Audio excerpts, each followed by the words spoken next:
Hi ஒருவன் இந்த வீடியோவில் நம்ம என்ன பார்க்க போகிறோம் அப்படின்னா 12th ஸ்டாண்டர்ட் ஃபிசிக்ஸ்க்கு கன்ஃபார்மாக வரக்கூடிய 5 மார்க் பப்ளிக் எக்ஸாம் 2026 ரொம்ப முக்கியமான வீடியோ. நான் சொன்னோன்னே உங்களுக்கு புரிஞ்சிருக்கும். ஸோ 2026 பப்ளிக்கில் என்ன கேட்பாங்க, இது கடைசி வருஷங்கிறாங்க, அதாவது புக்கு மாறப்போகுதுன்னு சொல்கிறாங்க. அதெல்லாம் அவங்கவுங்க பிரச்சனை.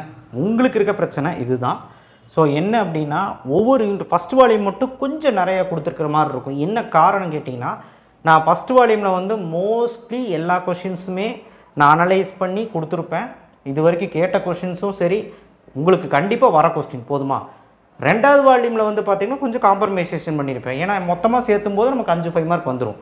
ஆனால் ஒரு லெசன்லையும் விடாதீங்க. யாரோ சொல்லுவாங்க ஃபஸ்ட் வால்யூம் மட்டும் படிங்க, ஃபுல்லாக புக் பேக் ஃபுல்லாக படிச்சிங்கன்னா 60, 70, 40 கொஸ்டின் இருக்கும். ஃபுல்லாக விடாமல் படிச்சிங்கன்னா 5 மார்க் எழுதிடலாம். அந்த ஸ்ட்ராட்டஜி எப்படி வேணாலும் மாறலாம். ஸ்ட்ராட்டஜி சில பப்ளிக்கில் மாறிடுக்கு. ஒரே மேலேயும் ஃபஸ்ட் வால்யூம் கீழே செகண்ட் வால்யூம்னா ஓகே, நான் ஒத்துக்கிறேன். ஆனால் மேலேயும் ஃபஸ்ட் வால்யூம் கீழேயும் ஃபஸ்ட் வால்யூம், இல்லைனா மேலேயும் செகண்ட் வால்யூம் கீழேயும் செகண்ட் வால்யூம் அப்படி கேட்குறக்கு வாய்ப்பு இருக்குது. ஏன்னா ப்ளூ பிரிண்ட் கிடையாது, இப்படி தான் கேட்பான்னு யாரும் சொல்லலை. ஸோ அதனால் தயவுசெய்து அந்த ஒரு தாட்டு இருக்க வேண்டாங்கிறேன். ஸோ அதனால் நான் கொடுத்த எல்லாமே படிக்க ட்ரை பண்ணுங்கள். மோர் ஓவர் ரொம்ப வீக்காக இருக்குங்க சார், எனக்கு ஏதாவது கம்மியாக கிடைக்குமா அப்படின்னு கேட்டிங்கன்னா அதுவுமே நான் சொல்கிறேன். ஸோ இப்போவே படிக்க ஸ்டார்ட் பண்ணுங்கள். அடுத்தடுத்த வீடியோக்கள் மேக்ஸு, கெமிஸ்ட்ரி எல்லாமே வந்துடும். சப்ஸ்கிரைப் பண்ணுங்கள், லைக் பண்ணுங்கள், வாட்ஸ்அப் சேனல் லிங்க்கில் வந்து ஜாயின் பண்ணுங்கள், கண்டிப்பாக லைக் பண்ணுங்கள். So axial line, equatorial plane ரெண்டு தனித்தனி 5 mark. Potential due to dipole, infinite long charged wire, காஸ்லாவோட ஃபஸ்ட் அப்ளிகேஷன் போன வருஷம் கேட்டுட்டாங்க. ரொம்ப படிக்க முடியாத பசங்க படிக்க வேண்டாம், ஏன்னா கேட்க மாட்டாங்க. போன வருஷம் கேட்டது கேட்க மாட்டாங்க. ஸோ இன்ஃபனைட் பிளைன் ஷீட் எல்லாருமே படிக்கணும். சார்ஜர் ஸ்பெரிக்கல் ஷெல் எல்லாமே படிக்கணும். ஏன்னா ட்விஸ்ட் பண்ணிட்டாங்கன்னா பண்ண மாதிரி இருக்கும். வேண்டிகப் ஜெனரேட்டர் ஈஸி தான். இங்கே பாருங்கள், இந்த கொஸ்டின் நிறைய பேர் படிக்கிறதே இல்லை. நானுமே எந்த எக்ஸாமுக்கும் சொல்லியிருக்க மாட்டேன். பட் நீங்கள் பப்ளிக்கில் படித்தே வேணும், ட்விஸ்ட் பண்ணுறக்கு வாய்ப்பு இருக்குது. Effects of dielectric placed in parallel plate capacitor, battery connected, battery disconnected நிறைய பேர் படிச்சிருக்க மாட்டேங்க தானே. ஸோ பேட்டரி வச்சா என்ன ஆகும், கெப்பாசிட்டர் கூட கனெக்ட் பண்ணி, பேட்டரி டிஸ்கனெக்ட் பண்ணால் என்ன ஆகும், கெப்பாசிட்டர் கூட கனெக்ட் பண்ணும்போது. ஸோ இது ரொம்ப இம்பார்ட்டண்ட்டு. ஏன்னா ஒரு வருஷம் பப்ளிக்கில் கேட்டிருக்காங்க, அதனால இது வந்து படித்து தான் ஆகணும். ரொம்ப முடியாதவங்க வேண்டாம், ரொம்ப ஃபெயில் ஆயிடுவேன் அப்படிங்கிறவங்க வேண்டாம், நல்லா படிக்கணும், படிச்சு தான் ஆகணும். Unit 2 microscopic model of current, internal resistance of cell using voltmeter.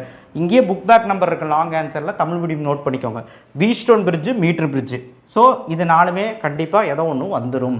ரெண்டாவது யூனிட்டில் ரெசிஸ்டன்ஸ் சீரிஸ் பேரலும் இருக்குது, பட் 3 மார்க்கில் படிச்சுக்கோங்க. அது அடுத்து macroscopic form of Ohm's law, form it's microscopic form.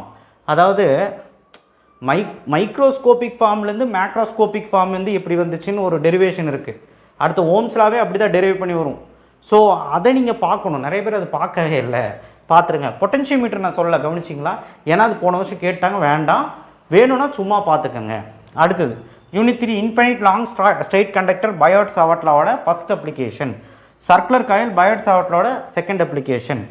Cyclotron, force between parallel conductor, 2 parallel conductor, very very important. Force on a current carrying conductor, very very important. Long straight conductor using ampere சர்க்யூட்டில் சின்ன question ஈஸியாகவே எழுதிடலாம். அந்த லா எழுதி derivation போட்டால் முடிஞ்சு, diagram போட்டு. Unit 4 பாருங்கள், ரொம்ப கம்மி பண்ணி தான் கொடுத்துருக்கேன். M12 = M21 mutual inductance coaxial cable, show that mathematically. 11வது கொஸ்டின் பாருங்களேன், நிறைய பேர் ட்விஸ்ட் பண்ணிட்டாங்கன்னு சொல்லி விட்டுட்டு வரீங்க. ஒரு ரொட்டேஷன் ஆஃப் காயில் ஆகும்போது, அதாவது நமக்கு வந்து ஆல்டர்னேட்டிங் EMF வந்து ப்ரொடியூஸ் ஆகும். அந்த ஆல்டர்னேட்டிங் EMF எப்படி ப்ரொடியூஸ் ஆகுது, that is orientation of coil.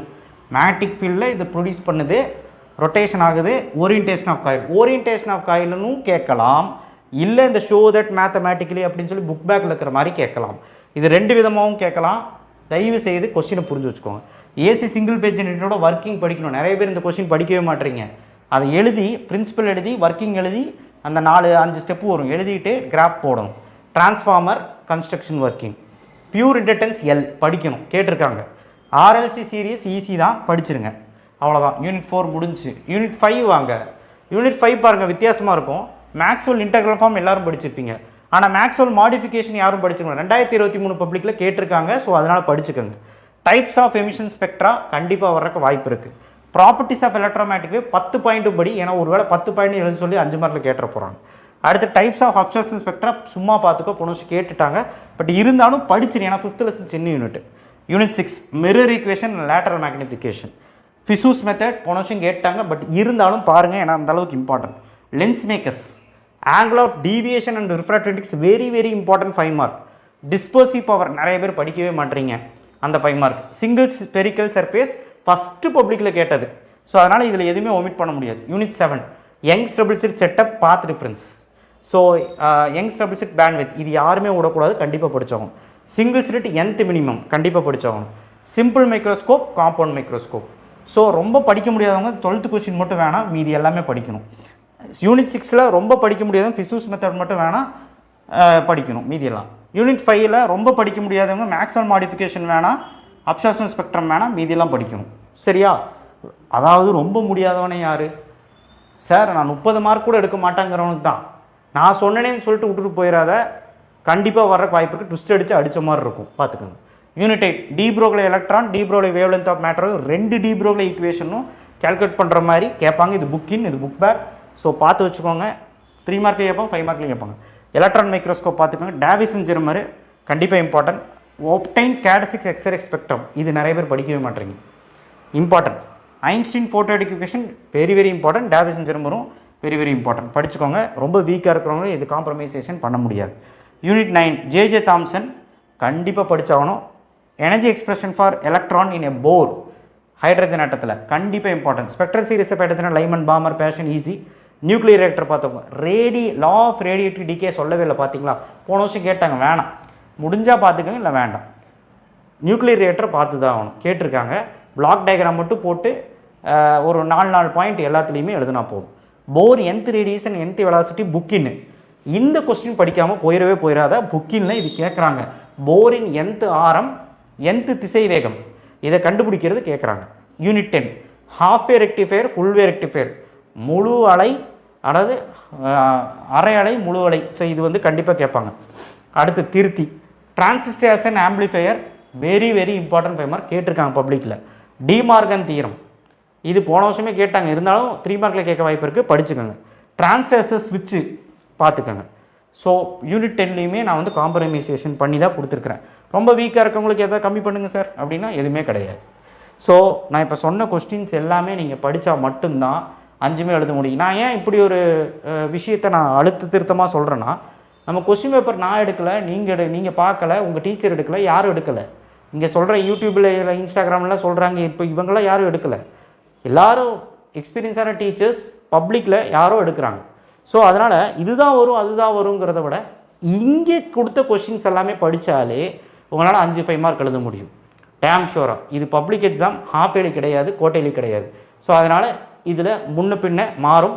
So அதனால தான் ஹாஃப் இயர்லியோடது பார்க்காதீங்க, நான் இப்போ போடுறேன்னு சொன்னேன். ஸோ இதுதான் அந்த வீடியோ. அடுத்தடுத்து 2 மார்க் 3 மார்க்கும் வரும், ப்ராப்ளம்ஸும் வரும். அடுத்து கெமிஸ்ட்ரி, மேக்ஸு, அடுத்த மேக்ஸ் வந்துடும் நாளைக்கு. ஸோ அதனால் சப்போர்ட் பண்ணுங்கள், சப்ஸ்கிரைப் பண்ணுங்கள்.